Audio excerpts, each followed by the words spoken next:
Hi friends, welcome back to the YouTube education. आज की इस वीडियो में हम एक न्यू चैप्टर अकाउंट का पार्ट 1 का स्टार्ट कर रहे हैं। साझेदारी पेढ़ी का पुनर्गठन यानी कि रिकंस्ट्रक्शन ऑफ पार्टनरशिप। सो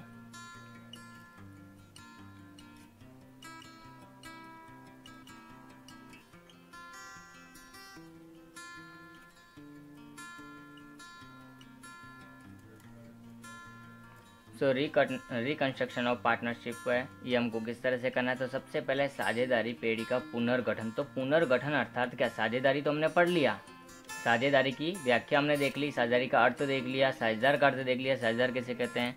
लेकिन अब हमको साझेदारी का पुनर्गठन पढ़ना है। तो सबसे पहले हमको पढ़ना पड़ेगा कि पुनर्गठन अर्थात क्या। तो यहाँ पर हम पहले देखते हैं साझेदारी पेढ़ी का पुनर्गठन या साझेदारी का पुनर्गठन अर्थात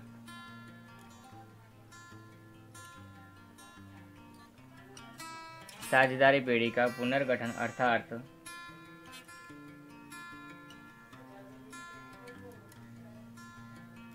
विभिन्न कारणों से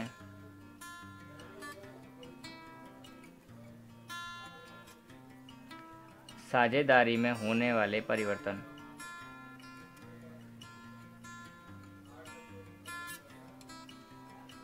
ओके, तो साझेदारी का पुनर्गठन अर्थात अलग अलग कारणों से, विभिन्न की जगह पर क्या होगा, अलग अलग कारणों से साझेदारी में होने वाले परिवर्तन यानी साझेदारी पेढ़ी का या साझेदारी का पुनर्गठन। अब ये कारण कौन कौन से हो सकते हैं, तो हम ये कारणों के बारे में जानेंगे कि पुनर्गठन के कारण है क्या। तो पुनर्गठन के मुख्य 3 कारण हैं। उन 3 कारणों में सबसे पहला कारण हमारा क्या आता है कि कोई साझेदार का अनुपात में परिवर्तन। तो चालू साझेदारों के लाभ हानि के अनुपात में परिवर्तन, लाभ हानि के अनुपात में परिवर्तन करना हो। और दूसरा है हमारा क्या,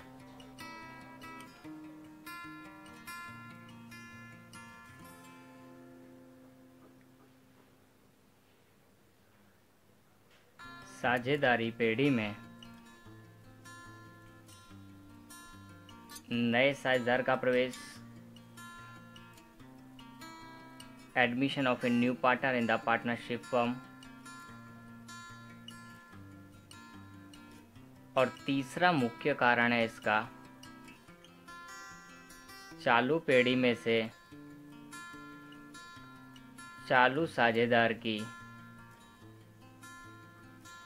निवृत्ति या मृत्यु। तो ये हमारे 3 मुख्य कारण है किसके, पुनर्गठन के। अब पुनर्गठन के कारण जानने के बाद अब क्या क्या परिवर्तन हो सकता है हमारा। तो परिवर्तन होगा क्या, तो परिवर्तन क्या होगा, साझेदारों को अपना अनुपात देना पड़ेगा। अगर कोई नया साझेदार प्रवेश लेता है तो पुराने साझेदारों को अपने भाग में से थोड़ा थोड़ा लाभ उसको देना पड़ेगा। या फिर कोई साझेदार जाता है तो उसका लाभ दोनों साझेदार को मिलेगा। यानी कि या तो कोई साझेदार त्याग करेंगे या तो उनको लाभ होगा, 2 ही चीज़ हो सकती हैं। तो इस चैप्टर में हमको क्या पढ़ना है, साझेदारों का त्याग होगा और लाभ होगा, उसके बारे में जानना है। तो ये चैप्टर के अंदर इम्पोर्टेंट चीज़ क्या है, साझेदार का त्याग और लाभ हो।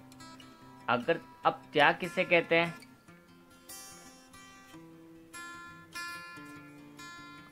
साझेदार का त्याग किसे कहेंगे, यदि किसी साझेदार को परिवर्तन के पहले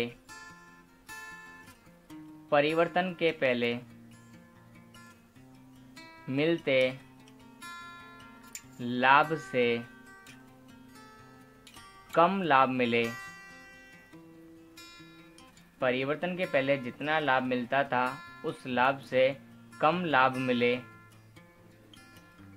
मिले तो उस साझेदार ने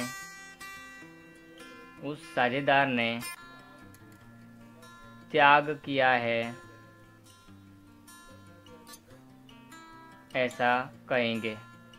क्या कहेंगे, यदि किसी साझेदार को पहले जो लाभ मिलता था उसकी बजाय अभी जो मिलता है वो लाभ कम हो तो उसको क्या बोलेंगे, साझेदार ने त्याग किया है। अब इसका सूत्र क्या हो सकता है, अब इसका गाणितिक स्वरूप में हमको लिखना हो तो क्या किस तरह से लिख सकते हैं, तो साझेदार का त्याग बराबर साझेदार को मिलता पुराना लाभ। कैसे ज्ञात करेंगे हम इसको, पुराना लाभ माइनस साझेदार को मिलता नया लाभ का भाग।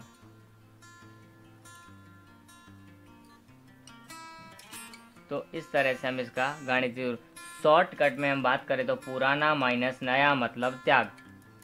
पुराना माइनस नया बराबर क्या होगा हमारा, त्याग। पुराना माइनस नया बराबर त्याग, ये हमको ध्यान रखना है। पुराना माइनस नया, new old minus new ratio. अब हम बात करते हैं किसकी, लाभ के रेशियो की। लाभ का अनुपात क्या होता है, तो लाभ का अनुपात यहाँ पर क्या होगा, पहले लाभ, साझेदार का लाभ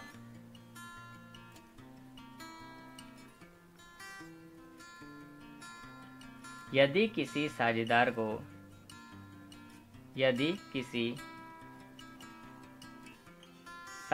को परिवर्तन के पहले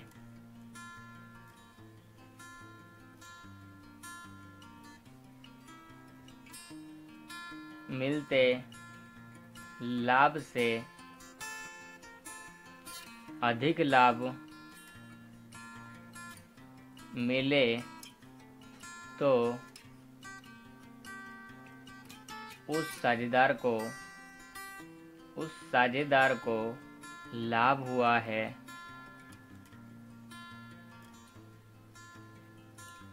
ऐसा कहेंगे। अब लेते हैं क्वेश्चन नंबर 9। ये हो गया। इसको हम क्या बोल सकते हैं, गेनिंग रेशियो। क्या बोलते हैं, गेनिंग रेशियो या तो गेन रेशियो इन इंग्लिश। ये हमारा क्या सेक्रीफाइस था पीछे, त्याग यानी कि सेक्रीफाइस। अब यहाँ पर साझेदार का लाभ,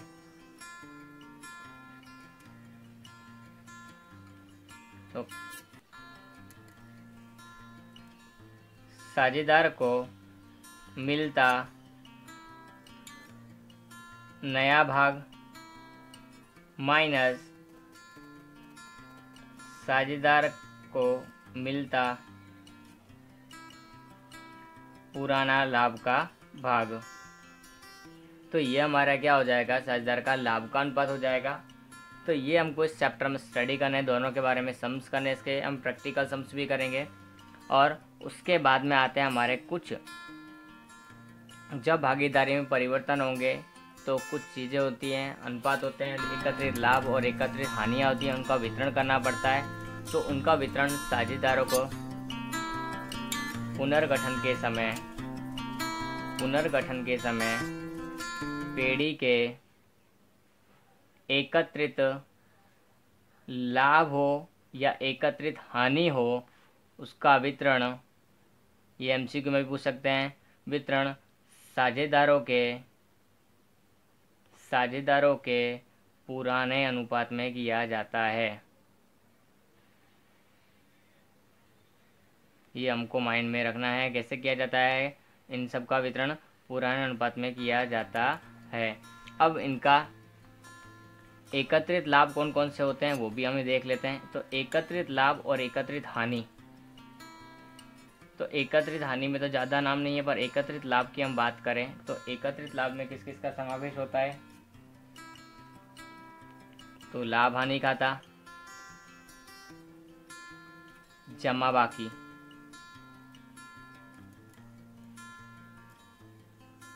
कारीगर अकस्मात मुआवजा फंड,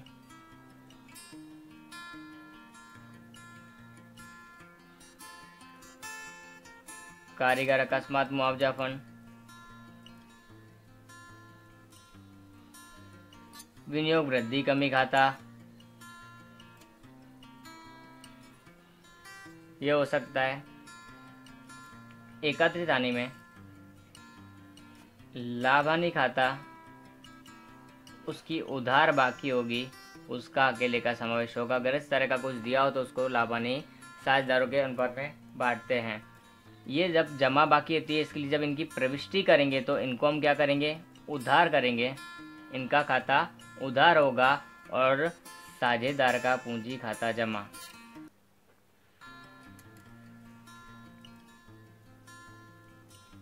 और ये सब क्या होगा, एकत्रित हानि का खाता हमारा क्या होगा, जमा होगा।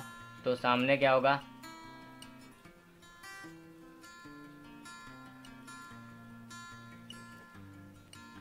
ये जमा होगा तो साझेदार का पूंजी खाता क्या होगा, ये शॉर्टकट में हमने यहाँ पर लिख दिया है। साझेदार का पूंजी खाता क्या होगा, उधार होगा। अगर हानि हो तो साझेदार का पूंजी खाता उधार होता है और एकत्रित लाभ दिया हो तो साझेदार का पूंजी खाता जमा करते हैं और उस लाभ खाते का उधार करेंगे। तो इस तरह से इसके थियरी हम पूरी कर सकते हैं। अब इसके प्रैक्टिकल सम्स हैं वो हम नेक्स्ट वीडियो में देखेंगे।